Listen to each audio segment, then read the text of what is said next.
Estamos de volta com o programa Canal Saúde 9411-7777, a linha interativa para você participar do nosso programa, inclusive da nossa entrevista aqui do nosso programa. Eu já estou recebendo aqui a doutora Silvana Salles, ela que é urologista, e a gente vai falar sobre o câncer de próstata, que é o tumor mais comum entre homens com mais de 50 anos, não é, doutora?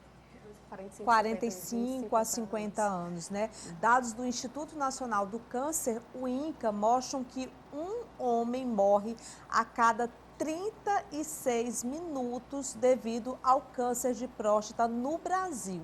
Apesar dos números, muitos homens ainda preferem não conversar sobre esse assunto, seja por medo, seja por desconhecimento.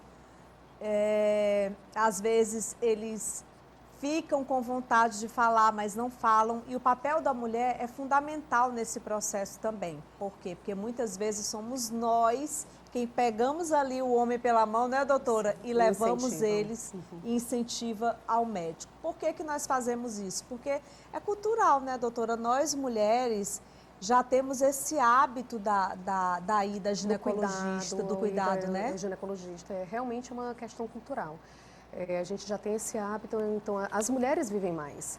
As mulheres vivem pelo menos 7,5 anos a mais que os homens. E um dos fatores é porque a gente se cuida mais, certo?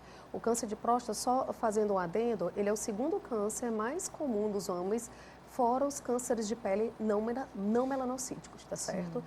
Então, assim, é um dos cânceres que, quando não diagnosticados, certo? A gente pode diagnosticar só numa fase mais avançada, e o tratamento realmente tem uma maior taxa de óbito. Então, nas fases mais iniciais, 90% de chances de cura. Então, o que a gente precisa vencer nesse momento é o preconceito. Com né? certeza. O preconceito é o grande problema na prevenção e no tratamento. Eu estava falando exatamente por essa questão de nós mulheres termos esse papel fundamental, porque, de fato, a gente tem um papel muito importante, mas eu queria chamar a atenção dos homens aqui, para eles não ficarem só esperando a mulher, não.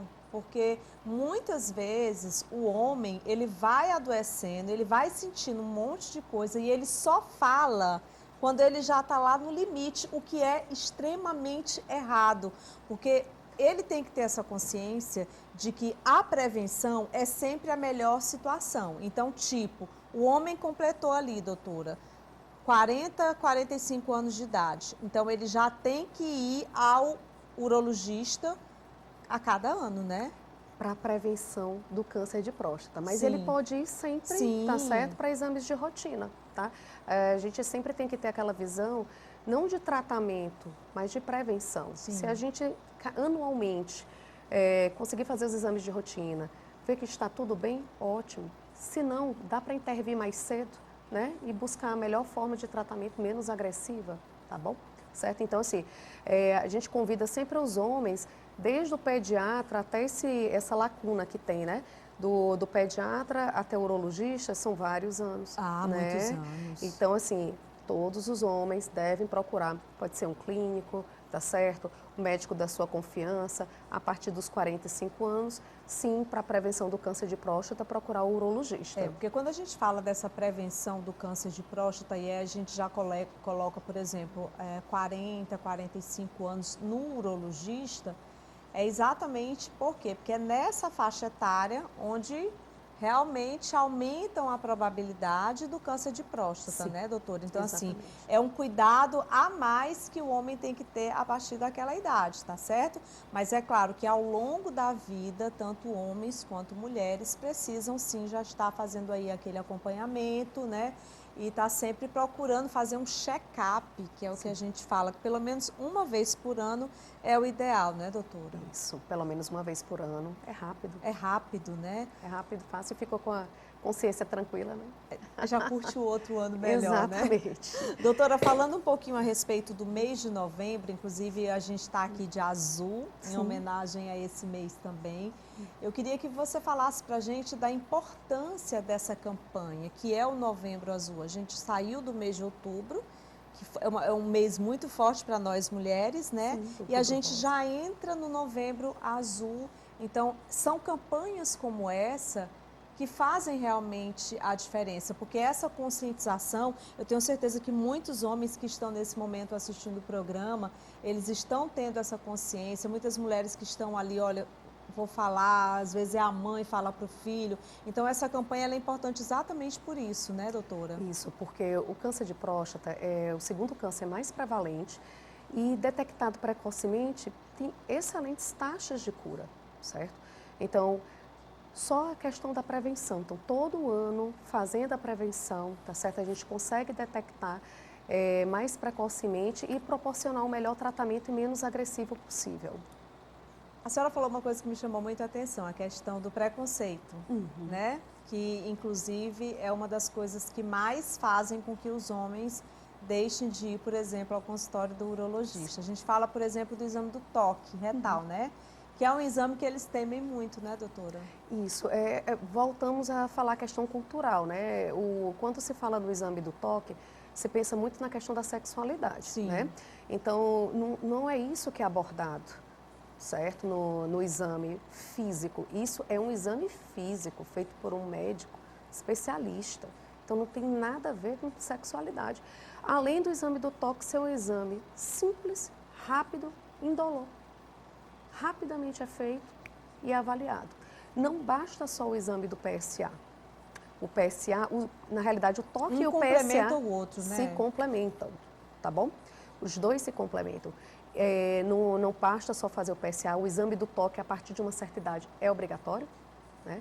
E muitas vezes, pelo toque, a gente consegue identificar áreas da próstata suspeitas que precisam de uma investigação a mais e o PSA está ali normal. Entendi. Então, cerca de 20% dos casos, os diagnósticos de câncer de próstata, o PSA está normal.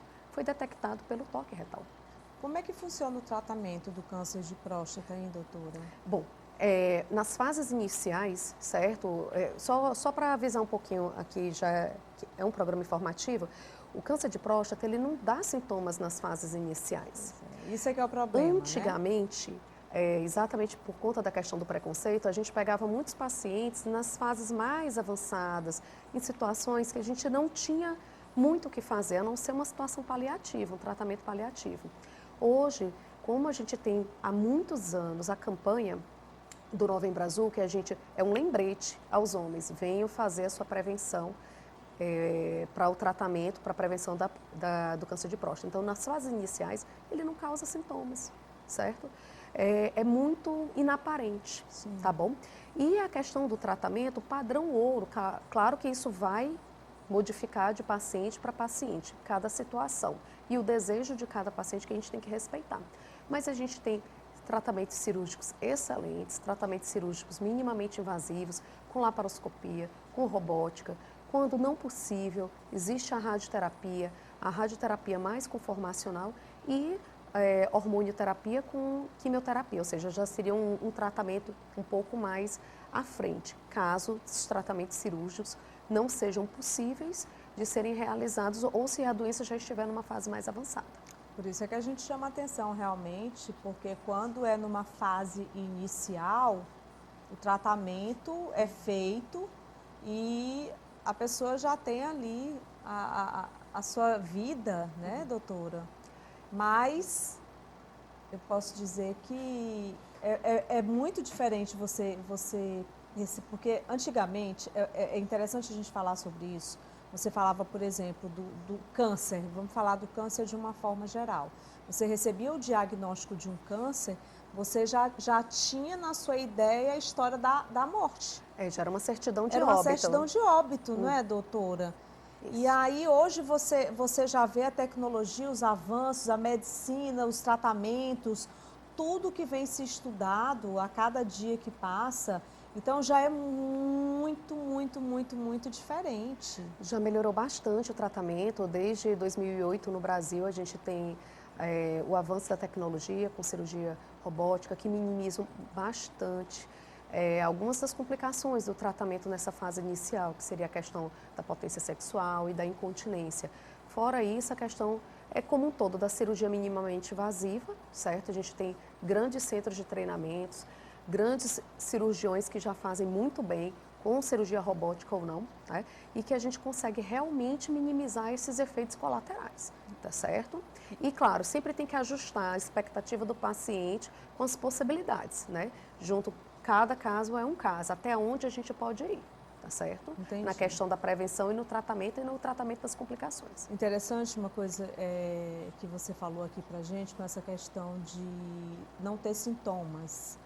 É muito cultural da gente também só procurar um médico, uma médica, quando a gente está sentindo algum sintoma. E a gente precisa avançar em relação a isso. Por isso que quando a gente fala do preventivo, da prevenção, de fazer ali aquele check-up, é exatamente para você poder ver como é que está indo a tua vida. Sim. Porque o câncer, por exemplo, ele chega com tudo. Então, ele nem fala que ele está ali. De repente, você não está nem sabendo e quando já vem avançado, né, doutor? Exato. Então, se a gente tiver esse hábito da prevenção em todos os sentidos, com certeza a gente vai ter uma saúde aí. Ela falou um fato interessante, as mulheres vivem muito mais do que os homens. Muito mais. Então, tudo é prova do nosso comportamento mesmo, Nosso comportamento, tudo, né? E não só no aspecto de exames de prevenção, mas também como hábitos de vida, né? De atividades esportivas, de alimentação mais saudável, tudo isso proporciona, né? Que as mulheres, de uma certa forma, tenham uma longevidade maior, sim, né? Mas com os homens pode ser diferente, tá? A gente fazendo esses exames de prevenção, a gente pensando na promoção da saúde diariamente, não só buscando tratamento, mas sim a prevenção. Se aquela comida, aquele alimento me faz mal, tá certo? Pode não me causar mal agora, mas no futuro pode causar. Se a gente já tiver essa consciência desde o início, a gente vai evitar muitos problemas, não só o câncer de próstata, vários outros tipos de doenças, como hipertensão, diabetes, problemas do coração, e aí vão. Lembrando que a gente está no início do mês de novembro e esse mês ele vem com uma responsabilidade grande, com uma campanha enorme em diversas situações, né, doutora? Tá vindo, tem muita coisa aí, né, nesse mês. Sim, a gente vai ter várias atividades promocionais pela SBU Piauí, pela Sociedade Brasileira de Urologia Seccional Piauí, com palestras informativas, esclarecendo sobre o assunto, que não tem nenhum bicho de 7 cabeças, desmistificando essa questão da prevenção do câncer de próstata, tá? Exatamente para a gente mostrar ao paciente que estamos juntos com ele, né? Estamos ao lado dele, acompanhando para ir em busca dessa saúde melhor. Tá? Às vezes, eu acho engraçado quando às vezes os pacientes chegam no consultório e estão há anos sem fazer prevenção, eles já chegam com aquela carinha de culpado. Quando vê a doutora. Aí a gente, não, calma, vamos lá, vamos começar do zero agora, tá certo? Então, ninguém está lá para condenar. Nós somos parceiros, a gente está lá para ajudar, para estender a mão. Eu acho interessante, sabe, doutora? A gente fala assim, olha como é que acontece, como é que a gente foi criados. Assim, a gente vive numa sociedade muito machista, muito patriarcal, e a gente precisa combater esse patriarcalismo, né? A gente precisa combater, porque isso é um grande mal. Não é nada, é super normal uma mulher chegar num consultório e ser atendida por um ginecologista homem. Agora, por que não ser atendido por uma urologista mulher? Isso não tem nada, mas é incrível como ainda existe esse machismo predominante, né, doutora? Inclusive, eu queria lhe parabenizar. Assim, são poucos urologistas, né, que a gente tem aqui no nosso estado do Piauí. Sim, no estado do Piauí e no Brasil como um todo. Não somos nem 3% da quantidade de urologistas que tem. Mas a gente tem uma boa aceitação. Tem pacientes que preferem mais a mulher urologista, né? Então, isso vai, eu não digo nem o homem ou a mulher, mas da empatia que tem com o médico, né? A empatia, teve aquele match mesmo, aquela empatia com aquele médico, vai nele. O importante é fazer a prevenção. O importante é se cuidar. E bom que tem as duas opções, né? É verdade, prevenir é sempre a melhor solução. Muito obrigada, viu, doutora? Obrigada também pela oportunidade.